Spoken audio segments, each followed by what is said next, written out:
حضرت محمد صلی اللہ علیہ وآلہ وسلم سے سنا ہے فضول خرچی کرنا شیطان کی صفت ہے کہ میں نے حضرت محمد صلی اللہ علیہ وسلم سے سنا جو اللہ کی مخلوق پر غصہ کرتا ہے وہ یوں لوگوں کے دلوں سے اتر جاتا ہے۔ کسی انسان کی محبت پانا چاہتے ہو تو اس کو بتا دو، کیونکہ زندگی موقع کم اور دھوکہ زیادہ دیتی ہے۔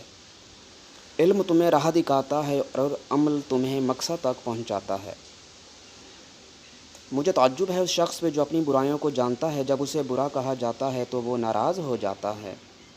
ایسے شخص کو کبھی مت گنوانا جس کی آپ کے دل میں محبت، عزت اور فکر ہو۔